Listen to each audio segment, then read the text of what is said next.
Kembali dalam rubrik Q&A tentang perjamuan kudus bagi anak-anak di GKJ Pekalongan. Dan kita sudah sampai di episode yang ke-7, melanjutkan tinjauan tentang pendidikan iman. Di episode yang lalu kita sudah membahas tentang apa itu dasar dokumen gerejawi dan dasar teologis dari pendidikan iman. Dan kita juga sudah sampai pada pemahaman apa itu pendidikan Kristiani menurut Jack Seymour, yang perlu saya ulang Bapak Ibu dan Saudara. Jack Seymour menegaskan bahwa Kristiani atau pendidikan iman Kristen adalah suatu percakapan untuk kehidupan, pencarian menggunakan sumber-sumber iman dan tradisi budaya untuk bergerak ke arah masa depan yang terbuka terhadap keadilan dan pengharapan. Nah, di episode ini kita akan mengulas perbagian dari definisi yang panjang itu supaya kita lebih jelas apa maksudnya.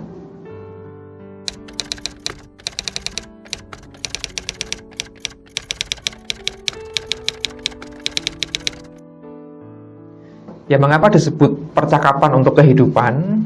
Yang namanya pendidikan itu pasti melibatkan dua pihak atau lebih. Dan bahkan ketika kita belajar melalui buku, kita berdialog dengan buku itu.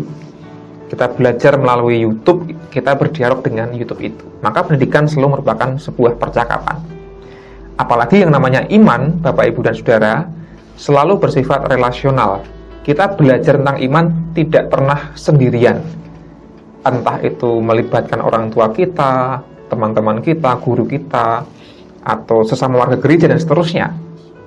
Termasuk kalau kita bicara soal perjamuan kudus bagi anak-anak, siapakah yang kita ajak bercakap-cakap? Tentu tidak hanya orang tua, anak muda, tetapi juga anak-anak itu sendiri. Kalau kita belajar tentang dogma, siapa yang kita ajak bercakap-cakap? Tentu tidak hanya orang yang ahli teologi atau ahli dogma saja, tapi apakah dogma itu dipahami, dihidupi oleh umat? Maka pendidikan iman merupakan percakapan untuk kehidupan, mengandaikan adanya kesediaan untuk berbicara, saling mendengar, saling belajar. Dan bukankah seringkali selama ini gereja terlalu banyak berbicara, terlalu banyak ngomong, dan seringkali kurang mendengarkan? Salah satu pihak yang perlu kita ajak bercakap-cakap adalah anak-anak itu sendiri, sehingga anak-anak bisa punya ruang untuk bersuara, punya ruang untuk berekspresi. Gereja perlu juga ramah kepada anak-anak. Dan percakapan itu dilakukan untuk kehidupan, bukan untuk tanda kutip semangat kematian. Percakapan untuk kehidupan. Tentu saja kehidupan yang tidak asal hidup, tetapi kehidupan yang sesuai dengan kehendak Kristus. Untuk itu diperlukan percakapan dua arah dan perlu kerendahan hati untuk mau saling bicara dan saling mendengarkan. Tanpa itu, maka pendidikan iman tidak akan berjalan.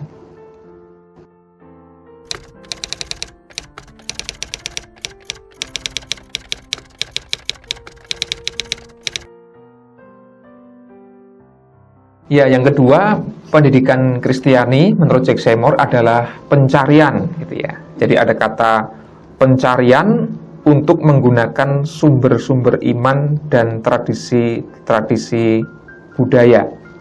Dan kata kunci pencarian ini mengandaikan bahwa pendidikan itu tidak selalu harus tuntas menemukan jawaban. Kadang-kadang kita masih berjumpa dengan kebingungan, ketidaktahuan, atau misteri. Dan proses belajar itu perlu terus-menerus, tidak pernah tuntas dan tidak pernah selesai. Kadang-kadang kita sudah paham pada sesuatu pokok iman, tapi ketika dipelajari terus-menerus, lebih mendalam, lebih serius, ternyata yang kita pahami selama ini, yang kita anggap benar selama ini, belumlah cukup sempurna dan utuh. Ada pengembangan-pengembangan, ada proses-proses yang akan terus berlangsung. Dan bukankah dalam belajar tentang iman, pemahaman kita selalu berubah, bertumbuh, bergeser ke arah yang lebih dewasa? Maka karena pendidikan merupakan suatu pencarian, tidak bisa kemudian kita mensyaratkan harus sempurna, harus tuntas. Seringkali kita menemui bahwa kita sendiri pun sudah dewasa, tapi belajarnya itu terus-menerus. Maka dalam rangka menghayati pendidikan sebagai sebuah pencarian, yang dibutuhkan adalah sikap untuk terus mau belajar, bahkan berani hidup dengan pertanyaan-pertanyaan, dengan misteri-misteri yang belum terjawab. Demikianlah yang juga terjadi dalam kehidupan para murid Yesus. Mereka mengenal siapa itu Yesus, tapi tidak pernah tuntas memahamannya. Ada yang masih salah sangka Yesus adalah Mesias yang akan berdiri sebagai raja politis, misalnya gitu. Ada yang menganggap Yesus harus mengalahkan para penjajah lewat jalur perlawanan dan peperangan, kekerasan misalnya, dan macam-macam yang lain. Para murid Yesus pun dalam percakapan, dalam pencarian itu terus-menerus dan tidak pernah tuntas. Nah, kiranya kita pun juga memiliki spirit yang semacam itu. Kita terus mencari, dan tidak pernah berhenti belajar.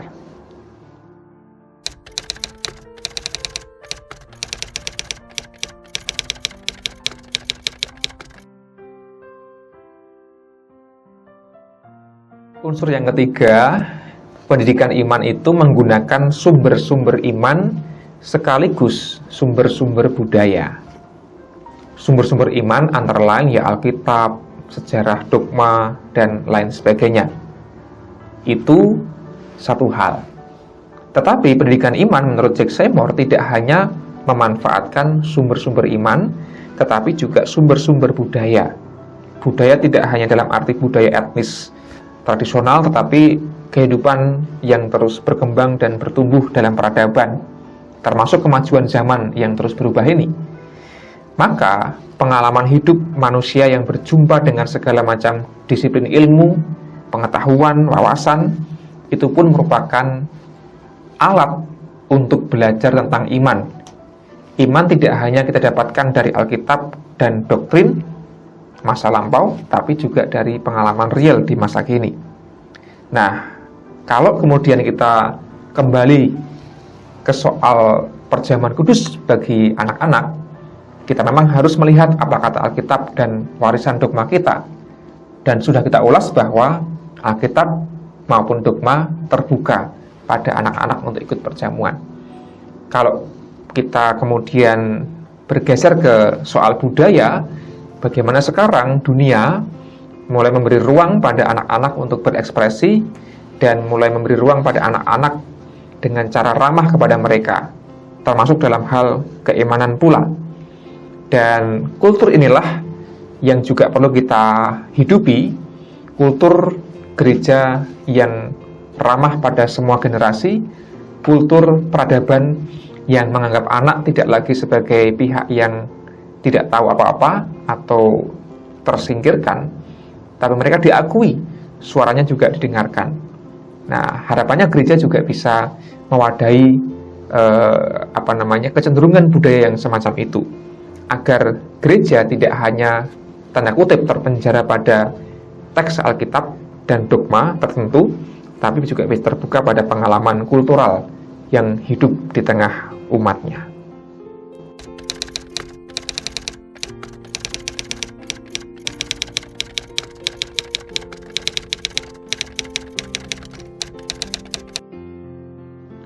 Unsur yang keempat adalah bahwa pendidikan itu bergerak ke arah masa depan yang penuh pengharapan dan keadilan.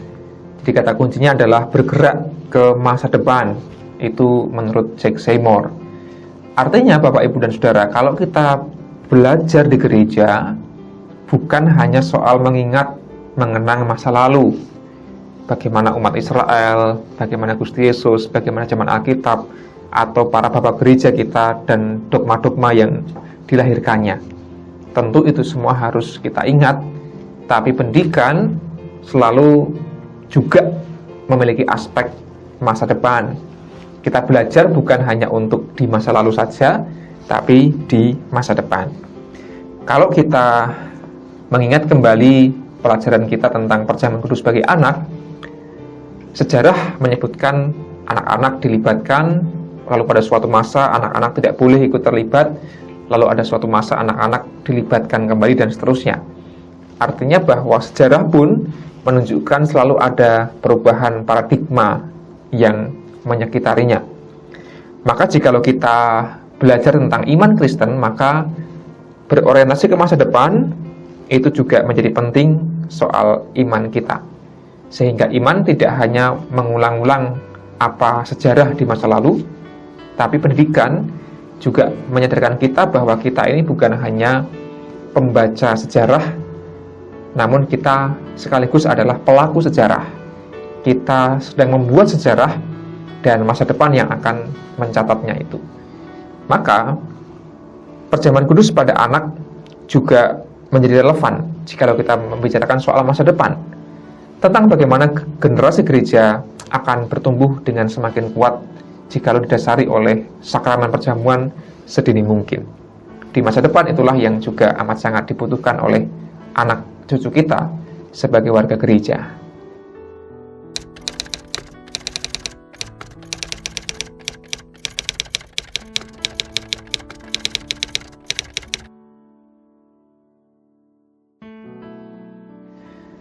Jadi pendekatan yang dipilih oleh Jack Seymour adalah pendidikan pertumbuhan spiritual dan komunitas iman.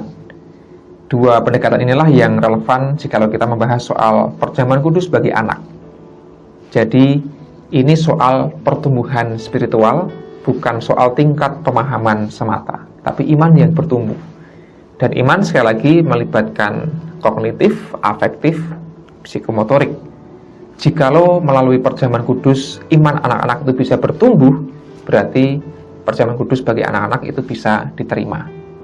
Selama segala bentuk pelayanan gerejawi itu menumbuhkan spiritualitas warganya, maka selama itu pula itu dikerjakan dengan sungguh-sungguh. Yang kedua adalah pendekatannya itu komunitas iman.